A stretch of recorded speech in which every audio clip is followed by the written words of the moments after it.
Hello, and welcome back to the Pieces of the Mind podcast. We have accredited practicing dietitian Kerri joining us to talk about the powerful role food can play in managing stress, anxiety, and our overall well-being. Now, that might be a surprise to a lot of us because the link between the two is not always obvious. Kerri is a passionate foodie who is all about empowering people, especially those living rurally, with the knowledge to feel confident in their food choices. She has a special interest in all things women's and gut health related. And she joins us on the podcast today from the beautiful sunny Townsville. Welcome, Kerri. Thanks so much, Annie. Oh, that's an awesome intro. I would love to say that it's sunny today, but it's actually a little bit overcast, which is unlike Townsville. But great to be here with you. Oh, great to have you back. So, for those who may not know, we did a podcast together in 2022 about nutrition and its close link to our gut health, which can ultimately affect our mental health. I feel that nutrition is one of those topics that is everywhere, and it has made me realize that even though we touched on it a few years ago, there is still so much misinformation and misunderstanding about food and its effects on our health. So, thank you, Kerri, for joining the podcast again. Thanks so much, Annie. Pleasure to be back with you, of course. I love being on here with you. No, I love it. It's great. And I would just like to add if you are interested in listening to Kerri's episode, just type in food and mood in Pieces of the Mind or Kerri Carmichael and you will find it. Now, let's get straight into it, Kerri. Why should people, especially those living in rural communities, care about their nutrition when it comes to their mental well-being? Yeah, awesome question to get started. Thanks, Annie. And I want to get started by saying, this episode is obviously we're not about judging anyone's diet choices, but today we're just going to be exploring about how our diet can affect our mind and our mood, and how we might be able to find a balance that works for both our traditions and our well-being as well. Now, Mm. we know in nutrition is important for everyone's physical and mental well-being, and that mental health challenges, they don't discriminate.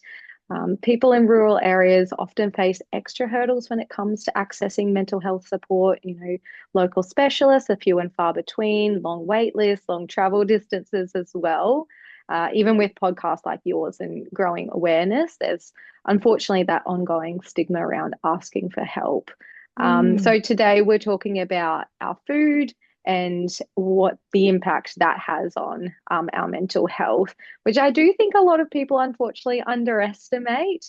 If we think about it, what we eat is that raw material that makes our body function. So, in particular, those brain chemicals that regulate our mood. So, let's say we're eating a lot of ultra processed foods and not enough of those whole foods. We're actually not giving our brain the nutrients it needs to function well. And there is a lot of evidence that a healthy, balanced diet can help in lowering rates of depression and anxiety.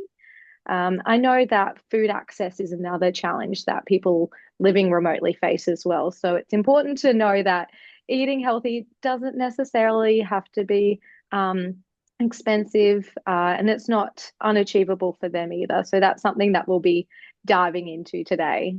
I'm very excited to dive into what you have to say, Kerri. And that is such a good point that I think people just do not realize the link and power that food has over our minds. So let's continue to delve into that. What can we be doing on a day-to-day basis in our diet that can help with our mental health? Yeah, that's a great question. And there's actually been a lot of evidence around particular diets and their effect on our mental health. The one I'll be talking about in particular today is the Mediterranean diet. So that Mm. comes from the traditional eating pattern of people from countries bordering the Mediterranean Sea. There was actually an Australian study done in 2017 on the Mediterranean diet called the SMILES trial. And it found that people with moderate to severe depression who switched to a Mediterranean style diet had significant improvements in mood in just over 12 weeks. So, compared to those receiving social support alone. So, we can see that diet can play quite a major role in terms of our mood and our mental health. So, this diet is well known for its benefits worldwide, as it's high in fiber, antioxidants, and healthy fats from its basis on healthy whole foods and limited ultra processed foods. So, all of these components make the diet filling without providing excess calories and can help in reducing inflammation in the body as well. Very interesting. And can inflammation have an impact on our mental health? Absolutely. So, if we think about if we're under chronic inflammation, whether that be through stress or sickness, or even from consuming a lot of those inflammatory foods in the diet, we know that that can have an impact on the way that our body functions, the way that our brain functions as well. So, we might be experiencing some gut symptoms, maybe some brain fog, all of these things, which unfortunately are going to contribute to those increased rates of anxiety and depression and those mood fluctuations as well, unfortunately. Okay, so anti-inflammatory foods, what are they, Kerry? Yeah. So your anti-inflammatory foods, so basically we're wanting plenty of fruit, veggies, whole grains, legumes, nuts and seeds, and your fish and seafood for your Mediterranean diet in particular. The other big thing that they focus on is using extra virgin olive oil as the main healthy fat. So all of these foods are going to help make sure you're ticking all those boxes nutrition-wise for your body to function at its best. Things like your dairy products and your lean protein sources can also be included in a Mediterranean style diet. And I know from, living on the land myself, red meat is a big part of most people's diet, and it can still Mm, be included as part of a mentally healthy diet. It is just about how much, how often, and what else is on the plate with it. So if we're adding some fiber, some green leafy veg, some healthy fats, that can really make a difference in, I guess, evening out all of those nutrients that we're getting as well. There is actually also a focus on social meals and mindful eating habits as well. So that's another core component of this style of eating. yes, okay. So, and as for carbs, are we shying away from carbs in the Mediterranean diet or not? Not at all, no. Mm, So carbs are really fantastic for our body. They're actually our body's main source of preferred fuel for our muscles and our brain. And it's something that we recommend to have consistently across the day as well. So all of your fruit contains carbohydrates, your whole grains, your beans and legumes. So your dairy products as well, like your yogurts and your milk all contain carbohydrates. So it's just about the type of carbohydrates that we're more so considering, whether is it coming from those whole foods or is it coming more from, our cakes and biscuits mm, and more of those processed foods. When we consume carbohydrates in the diet, more of those whole food carbohydrates that are high in fiber, they actually get broken down lower down in the digestive tract. And what happens is when they get broken down, they actually help in feed our gut bacteria as well. And our gut bacteria is kind of like our second brain in a lot of ways. It mm, helps in controlling a lot of what happens with our mood and our metabolism, the function of all of our vital organs as well. It's really mm. important in terms of our happy hormone production as well. So, if we're consuming a high fiber diet, that will have a major impact on our mental health. Also keeps our bowels nice and regular, which I'm sure Yeah. makes a big difference as well with how we're feeling overall. For people that are malnourished or restricting and feeling as though they are overwhelmed or riddled with anxiety or Mm. depression. So that, yeah, that speaks a thousand words. And just adding to that, it makes me think of our ancestors years ago. From what I've learned, they would eat balanced meals and eat what they could get their hands on. It's almost like a full circle moment, Mm. really. Yeah, so a lot more of our plant-based foods is ideally what we want to be consuming regularly because our plant-based foods are going to be quite rich in those nutrients and particularly that fiber, which our gut absolutely loves. Mm, We also want to consider those protein plant bases as well. So your nuts and seeds and your beans and legumes, things like your soya beans and tofu. So that's going to give us that extra little bit of protein bonus as well. yes, okay. So it is not just the types of food you eat, but it's about how you eat them as well. Absolutely. Mm, Ideally, eating with friends or family and without distractions such as your phone or the TV. This actually allows you to eat more slowly and mindfully, better so you can better taste the your meal and allow your stomach to digest that food as well. We find that when we're eating distracted, so we're watching TV or scrolling on our phone, we're actually not connecting with our body and we're not allowing that proper signaling from our gut to our brain to signal that we're full as well. So typically that can lead to a lot of people overeating during those times when they're distracted. And that can obviously lead to some uncomfortable gut symptoms. It can also contribute to excessive weight gain as well, if that's an issue for some people. mm. And that is relating back to not having the phone in front of us and not sitting in front Mm, of the TV. It's hmm quite nice to think if people sit at the table and have a conversation and connect with the hmm loved ones or friends around them. Very wholesome and yes, very beneficial in many areas, I would say. Uh, so what effect does alcohol have on our health? That is a great question. And now to start, I'm not here to, tell anyone to stop drinking, each to their own. A lot of people living rurally or everywhere in the world, really, a cold beer at the end of the day is how they connect and how their day sort of, their routine is to unwind as well. The research does show that too much alcohol, especially when used to wind down regularly, can quietly chip away at sleep quality and can increase anxiety as well. So even if it does Mm, feel relaxing in the moment, knowing this doesn't mean quitting, but just maybe rethinking about how and when we drink as well. So I'd suggest against drinking to unwind after work on a regular basis or binge drinking on the weekend, which unfortunately it is quite rooted in that rural culture.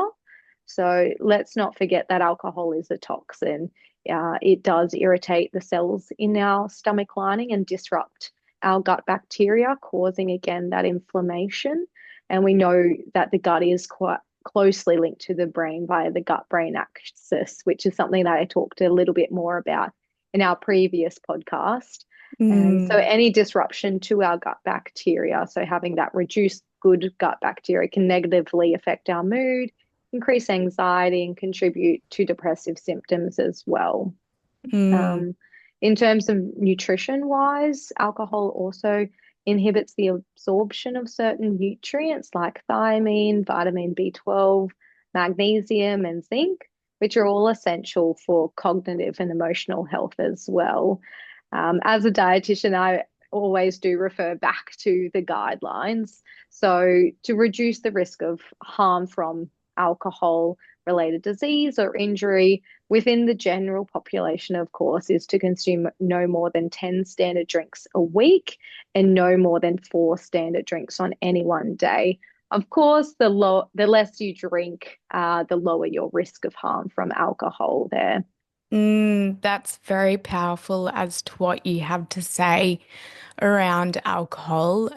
Yeah, like I'm not here to drum it into people not to drink, but reconsider because if we do want to give ourselves the best chance of being well and being the best versions of ourselves, it's something to very much consider. Mm, And yeah, because we are a mental health podcast, just understanding it and yeah, understanding it and the stress and anxiety that it can ultimately have on our minds, it's something well worth considering. So, what are your thoughts on coffee within the diet? Because I do love a coffee and I'm very interested. So do I, don't worry. Mm, So there's some mixed evidence around caffeine or I guess coffee in the diet, depending on the person. So drinking coffee with caffeine has been linked to improved mood and a lower risk of depression in some groups, although there are those people that are more sensitive to caffeine. So a high intake can actually exacerbate those symptoms of anxiety and may lead to panic attacks in some individuals as well. We can't forget the fact that caffeine, it does interfere with your sleep. So regardless of if you are that type of person who has a cup of coffee in the afternoon or before bed and, say that it doesn't have an impact, it does still have an impact whether you are, I guess, aware of it or not. mm, Caffeine actually blocks adenosine, and now adenosine is a sleep-inducing chemical, which makes it harder to fall asleep and harder to stay asleep. So it is best to avoid caffeine at least 8 hours before bedtime to help better sleep quality. Trouble sleeping, as we know, it not only makes us generally feel a bit more grumpy the next morning, but it can also contribute to the onset and the worsening of different mental health problems as well. mm, Something that I do like to keep in mind is, for certain populations with making sure that they're consuming enough food across the day is caffeine. It does have an appetite suppressant effect. So I often see in the clinic people replacing their breakfast meal, for example, with a cup of coffee, which isn't ideal either because it doesn't provide you with any nutrition for your body to function at its best for the day. mm. Um, of course, if you're having it with a little bit of milk, you get a little bit of protein and calcium and other nutrients, but it isn't enough for a full main meal. Yes, okay. And as you said, going back to that appetite suppressant, some people, there's just so much confusion around nutrition and eating. Mm, Uh, and some people would think, oh, well, that's great. That is kind of like fasting. What are mm. your thoughts on that, Kerri? So it's not something that I do recommend for, I guess, most people. I know for the majority of the population, if they're doing, that 16-hour fast, then eating within that small window means that it is really difficult to get enough nutrition for them. And Mm, for other people, they really struggle with skipping meals as well. So it might actually cause them to overeat at their next meal as well. And that can also make it really difficult for them to function throughout the day, of course. So it's mm, not really something that it doesn't have any further benefits from just having a lower calorie diet if weight loss is one of your goals. So mm, it's not, I guess, common practice for us to be doing fasting regimes for clients. mm. Well, that leads me nicely into the next question. What about skipping meals, Kerry? Can that have an impact on our mood and mental health? Absolutely. So, as I mentioned before, ideally we encourage people to eat regularly across the day. Now, I know for people that are probably working out on the land and, Mm, coming to and from their house to eat throughout the day when they're working can be a bit more difficult. So, I do talk with my clients about making sure if we're going out for a big day, we're packing a lunch box as well. So you're getting that nutrition for your body to still work across the day. And that also means that, when you're coming back to the house, you're not having that really large meal, or typically it's something that's going to be a quick and convenient option to throw together, which might not be all that nutritious. hmm. Um, especially for people, if they're skipping breakfast, it can contribute to those afternoon cravings as well. So is that 3 p.m. crash when we're craving a cookie and a coffee, that's where we see those changes in hormones as well, if we're not getting that adequate nutrition earlier on in the day. Okay. I think Mm, we've all probably been there when it's been a while since we've last eaten and we get a bit hangry. So yes. it's not great on our mood or our mental clarity either. Mm, What I like to say is I like to think of meal times as if you're fueling up your car as you would for a long drive. Rather than thinking about meal times as just pure calories, it's actually an opportunity to nourish our body and your mind for the day, for those really important nutrients for us to function at our best as well. In more serious cases where skipping meals becomes a habit for some people, so for example, in times of chronic stress or maybe food insecurity, maybe there's some body image issues, there is that risk of excessive weight loss and muscle wastage, putting them at risk of becoming malnourished, which is basically a state where a person isn't getting enough nutrients in their diet and the body starts to break down its own muscle and fat stores to be used as fuel for their body to function. And when a person becomes malnourished, their body has a reduced immune system, so they're mm, more likely to get sick and stay sicker for longer times for wounds to heal. For women, their menstrual cycles may stop, and there are, of course, impacts on brain function as well, as many other negative health outcomes in that situation. okay, so the level of stress that skipping meals can put on you, uh, it has a significant effect on overall Mhm. mental health. Absolutely. And if we So think of, oh, sorry.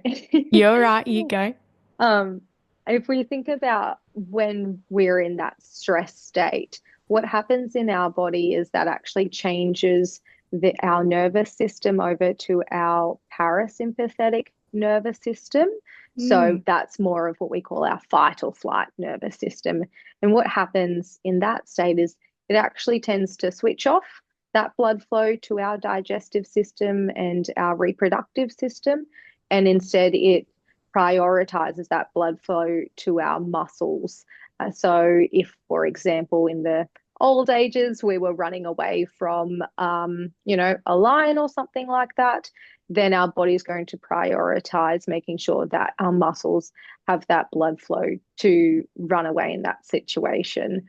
So, we're having that reduced blood flow to our digestive system. So, we're not actually going to be feeling as hungry as usual. We also mm, might not be thinking clearly as well. So our brain actually switches off a little bit in those situations. So that's where that mental clarity can be reduced as well. So that's going to be obviously impacting on a lot of different things.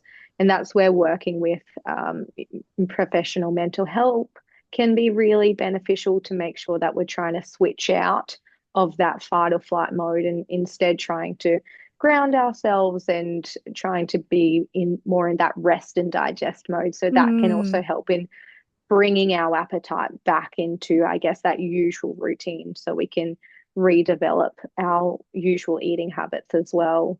Yes, okay. And just to add on to that, it makes me think of eating disorders. I know we did touch on this previously, Mm, but there is just so much information and comparison for the younger generation, not only the younger generation, but also older people as well. What are your thoughts around that? What would you say to someone that is struggling with these thoughts in their mind? mm. It's a massive, unfortunate, I guess, issue that's really coming up. And there's a lot of body image issues, of course, with the rise of social media and that comparison culture. What I would say is, for those people that are struggling, is that you do deserve that adequate nutrition and you do Mm, deserve that support as well. That, you know, making sure that we're trying to speak up if we can, or I guess reaching out for help, getting that early intervention or having those chats earlier on as well, just means that, things can get better sooner. mm, Um, it's always helpful to know that for people that are suffering from disordered eating, or those, I guess, more challenges with food as well, is there um, there is actually a better way of approaching our eating, and um, getting better is possible. That's the mm, important thing, is it doesn't have to be always this hard. If we can get that support, then we want to make sure that we're looking after you as much as possible so we can, um, I guess, move you to more towards a life that you enjoy, and in living in a way where you can, set goals and achieve goals and do those, get back to doing those things that you really enjoy doing. definitely such a strong message, Kerry. And food is a celebration, like if you were to travel the world, you want to experience food and enjoy what is going into your system. So thank you Mm. for elaborating on that. So if somebody wants to start improving their mental well-being through food, what does a balanced, realistic diet look for you? That's a great question. And it doesn't have to be difficult. It really is the simple things that are going to be best for us. Um, so, the first thing, as I've probably touched on a few times before, is we want plenty of plants. So, our Mm, fruits, our veggies, our whole grains, nuts and seeds, beans and legumes, all of our plant-based foods are going to be a source of fiber, which helps make our gut nice and happy. So happy gut, happy brain. So thinking more of those whole grain options. So your whole grain breads, our rolled oats, and though choosing less of, I guess, more of those white refined varieties as well. Particularly for your veg, dark green leafy veg like your spinach and kale, they are high in folate, magnesium, and those antioxidants. So that's a really nutrient dense option there if possible. There's the option now of plenty of different frozen veggie packets, and they are mm, just as nutritious as your fresh veggies, if not more nutritious, because they are snap frozen. So they're an absolutely fantastic option to have in the freezer, and put them in the microwave for a couple of minutes, and there you go. I mm, do love those little frozen steam fresh veggie packets when I'm in need of something quick and easy. So they're a mm, favorite of mine. Um, Speaking of your whole grains, things, those are the things that we also want to be including in our diet. So your oats, your quinoa, brown rice, all of these types of whole grains help with a steady release of glucose and happy hormone production. They're also quite high in our B vitamins as well. And in particular for Australia, now all of our commercial breads, they do have a mandatory fortification for thiamine and iodine, which are important micronutrients for that brain function and development as well. So for particularly for women that are pregnant or Mm. breastfeeding, we want to be making sure that when they're growing a baby, we're getting that proper development there as well. Some other things to consider is making sure we're having those essential fatty acids in the diet.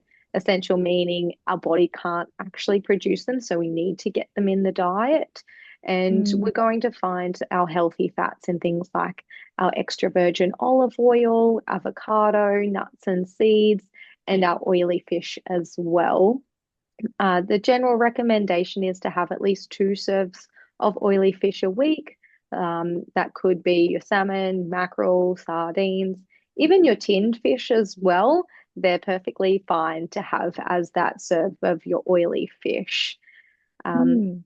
the other thing to consider is, depending on your palate, of course, is adding in some fermented food. So your sauerkraut, kimchi, kefir. There's probiotic yogurts as well.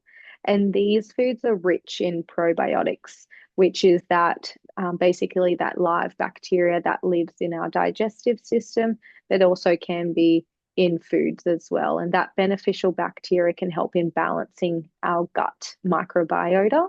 Hmm. Including these types of foods in your diet may contribute to improve mental health just through enhancing that gut brain access as well. Right. Um, yeah, if I'm talking about diet, of course, I can't forget about water. Our body and our Mm. brain is mostly made up of water, so any slight amount of dehydration can cause issues such as brain fog, irritability, and fatigue. And for those who sweat a lot or they're working out in the elements, making sure that they're drinking plenty of water is going to be a top priority, especially if, they do drink alcohol quite regularly. That is a diuretic, so it's going to have more of a dehydrating effect on your body. So with that, consider cutting back even just a little bit, help you feel a little bit more calmer, more well rested, especially if you are under quite a lot of stress as well. Mm. Mm. And I think that's a very important one for rural people to consider as well, continuing to give themselves enough hydration, and that will ultimately make them feel better. As to what you said, I think it's for people, it's easy for them to forget to hydrate their bodies, and if they're on a horse, on a motorbike, just Mm, having that water accessible and drinking it when you get a chance. So definitely. mm. So that's very clear cut, Kerri. And as for diet supplements, what are your thoughts around this? hmm So what I would say is now, if you are having a healthy, balanced diet, you don't necessarily need any supplements unless otherwise indicated. So if you do have any deficiencies that your doctor has flagged or your dietitian, but it's important to reach out to a dietitian if you do need some extra support with that. Mm. The diet industry is a multi-billion-dollar industry for a reason, is it does draw on people's confusion around what they need in the diet. And unfortunately, for the most part, they're not necessary. Things like your greens powders, that's something that is just a bit of a waste of money, Right. to Okay. be honest. And a lot of supplements, yeah, we definitely don't need. Our body is very good at regulating our own internal vitamin stores. So there is actually the risk of toxicity as well if you're taking supplements and you're not necessarily needing them as well. So there are those risks to have in mind. Hmm. Hmm.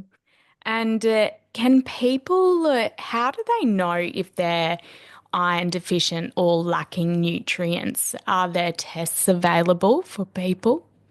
Definitely. So with iron, so that's a pretty common deficiency for a lot of women, especially if they have quite heavy menstrual Mm, cycles as well, or if they're exercising a lot or don't eat a lot of iron-rich foods like your red meats. So that's just a simple blood test. So um, you can get many things checked with your blood test. It would be beneficial to have a bit of a check-in with your GP, having that annual nutrient screen and mm, making sure that you're staying on top of everything. There are a lot of deficiencies that we see for, I guess, women in particular. You've your vitamin D, you've got iron, B12. Um, there's those, I guess, are the key ones we look for, but there's also other micronutrients depending on their presentation. Generally, if you're feeling quite fatigued or you're having uncomfortable gut symptoms, maybe you've got some hair loss or you've mm, got some issues with dry skin or some irritability, then those are probably signs that there's something going on and it's worth investigating more. So that's where I would recommend just getting a blood test and seeing where things are at because certainly there are a lot of people that do suffer from those nutrient deficiencies and are not completely aware of it as well. And that's not going to make them feel too good either. right. So really your body can tell you if you're lacking energy or Mm, yes, your skin's like irritated and things such as that. Very interesting. So, if you would like to get tested, maybe head on over and do that. Kerri, before we wrap up, could you please leave our listeners with a takeaway? So this can be a piece of advice, or a quote, something that people can take away from this episode and implement it into their life. absolutely. So what I do hope from this podcast is that, you certainly don't need to follow the perfect diet to see improvements in how you feel. For healthy eating, it is really the simple, boring stuff that works best. Eating your veggies, drinking plenty of water, still including those lean protein choices across the day Mm, as well. So perhaps this is an opportunity for anyone listening to reflect on their own habits without any guilt or shame, of course, and explore how maybe you can find a balance that works for you and making some of those small changes to your diet and lifestyle to better support your body and your brain. I do love this quote that I'm stealing from Michael Pollan: eat food, not too much, mostly plants. So, put quite simply, make sure you're filling most of your plate with your whole foods, being mindful of portion sizes, and making sure, it's still okay to have, your chips or your chocolate, those other things occasionally. We want to be making sure that it's a healthy, balanced diet, that there's not necessarily any foods that you have to completely cut out. We want to make sure that we're still finding joy in the day to day as well and trying to enjoy that with our friends, our family, our loved ones.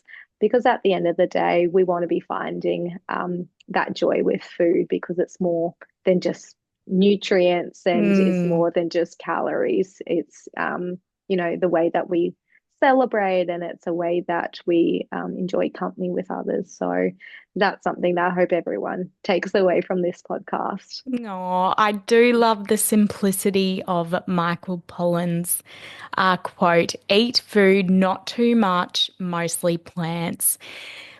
In a world that we're so overloaded with information around food, I think it's it's a good reminder to come back to the simplicity and take the levels of confusion out Mhm. around what we're putting into our bodies because ultimately, as you said before, it's like fueling a car.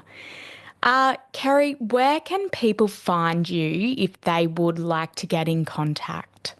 Yeah, so they can find me on Instagram. I'm Kerri _dietitian. super simple. I'm also on Facebook as Kerri Carmichael Dietetics as well.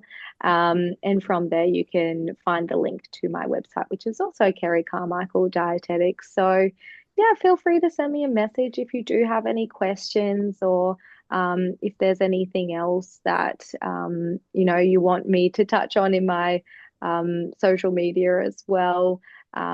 There's some recipes on there if you wanted to have a go at a couple of those things. But yeah, I just hope you enjoyed this podcast.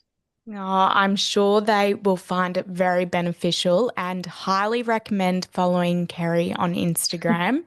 Some great reels and food ideas and just facts around eating. So, thank you very much, Kerri. It's lovely to have you here again.